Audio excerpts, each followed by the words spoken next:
Good morning, students. Today, open your book and see chapter 4. That is David Copperfield, My Earliest Memories. Charles Dickens wrote this novel. It was his 8th novel and much of the story is a part of Dickens' life. Here, David Copperfield is the narrator of this story, who narrated about his earliest memories. There are 5 characters in this novel. Narrator David Copperfield, who is the narrator of this story.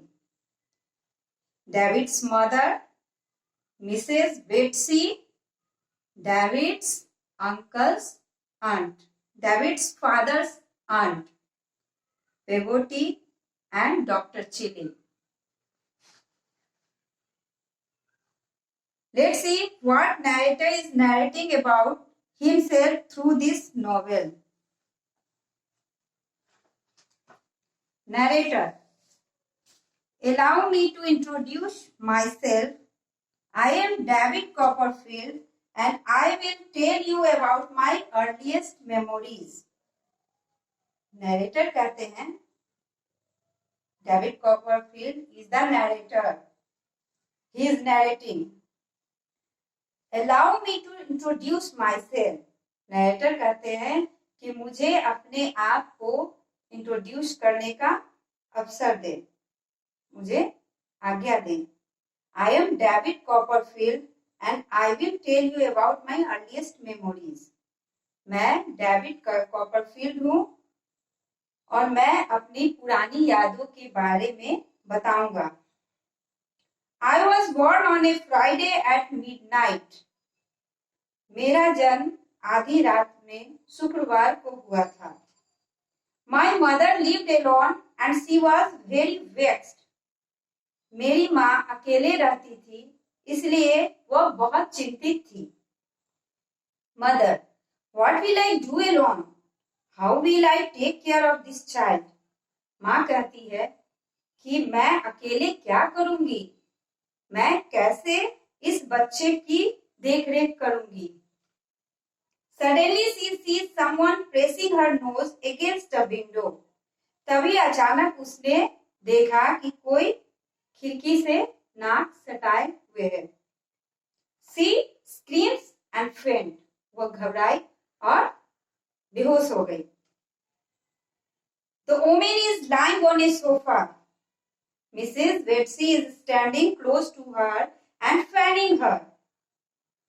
वह औरत सोफे पर लेटी है और Mrs Betsy उसके पास खड़ी होकर उसे पंखा हाँक रही है. Mother slowly opens her eyes. माँ धीरे धीरे अपना आँख खोलती है. Narrator: when mother finally opened her eyes, she saw my father's aunt, Mrs. Betsy, standing next to her. जब माँ ने अपना पूरा आँख खोला तो उसने देखा कि मेरे पिता की आंट मिसेस बेट्सी उसके पास खड़ी थी. My poor father had died 6 months before I was born. मेरे पिता मेरे जन्म के 6 महीने पहले ही मर गए थे. Mrs. Betsy: my dear, this will not do at all when this girl is born. जब मिसेस बेट्सी ने कहा कि जब इस लड़की का जन्म हो तो ऐसा बिल्कुल नहीं होना चाहिए, ऐसा बिल्कुल नहीं होगा. Mother: perhaps it is a boy. Perhaps it is a boy. लड़का भी होगा. Mrs. Betsy: it has to be a girl and I will call her Betsy Trotwood. यह मिसेस बेट्सी कहती हैं कि अवश्य ही लड़की है और मैं इसका नाम बेट्सी ट्रॉटवुड रखूंगी. Mother about to faint. I feel so ill. I shall die. माँ बेहोश होते हुए वो कहती है कि मैं बहुत बीमार महसूस कर रही हूँ और मैं मर जाऊंगी। Mrs Betsey, no no no, have some tea. Mrs Betsey ने कहा कि नहीं नहीं, थोड़ा सा चाय लो। Mrs Betsey runs to the door. Mrs Betsey दरवाजे की ओर दौड़ी। Mrs Betsey, Peggotty, come here, bring some tea. Mrs Betsey ने पेगोटी से कहा कि थोड़ा चाय लाओ। You know who is Pegoti? Pegoti is a maid of her mother. उसके घर में वो काम करने वाली थी जिसका नाम पेगोटी था। उसने पेगोटी से कहा कि थोड़ा चाय लाओ। Your mistress is not feeling well. तुम्हारी मालकिन अच्छा महसूस नहीं कर रही है। पेगोटी comes in with tea. पेगोटी चाय लेकर अंदर आई। Mrs Betsey, I think we should call the doctor, Peggotty. Mrs Betsey ने कहा कि पेगोटी, मैं सोचती हूँ डॉक्टर को बुलाना चाहिए। Peggotty, yes ma'am, ma'am, I shall instantly call doctor Chillip. Peggotty ने कहा कि हाँ मैम, मैं शीघ्र ही डॉक्टर चिलिप को कॉल करती हूँ। पेगोटी runs out. Mrs Betsy goes and sits near mother. पेगोटी बाहर दौड़ते हुए चली जाती है और मिसेस बेट्सी माँ के बगल में बैठ जाती है। Mrs Betsey is by mother's beside when the doctor came in. जब डॉक्टर अंदर आए तो मिसेस बेट्सी माँ के बगल में है। उस समय माँ के बगल में ही है। Soon we helps mother give birth. और उन्होंने माँ को, बच्चे को जन्म देने में मदद की। Doctor, it is a boy ma'am. Doctor ने कहा कि मैम, लड़का है।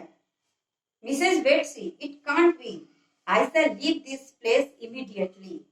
मिसेस बेट्सी ने कहा कि ऐसा नहीं हो सकता, अब मैं यहाँ, आई shall leave this place immediately, मैं शीघ्र यह जगह छोड़ दूंगी, मैं मतलब यहाँ से चली जाऊंगी।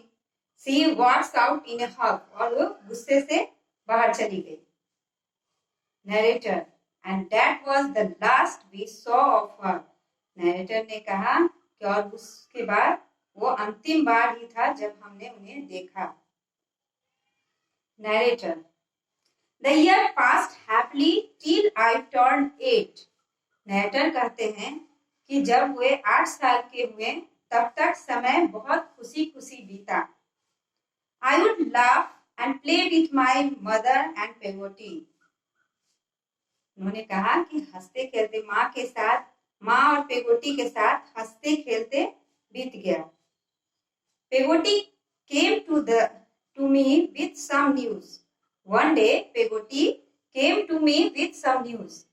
एक दिन पेगोटी कुछ समाचार के साथ मेरे पास आई। Pegoti, Master Davy, how would you like to go away with me for some time? Pegoti ने कहा कि मास्टर डेवी, क्या तुम मेरे साथ कुछ दिनों के लिए जाना चाहोगे? We could go to my brother's house in Yarmouth.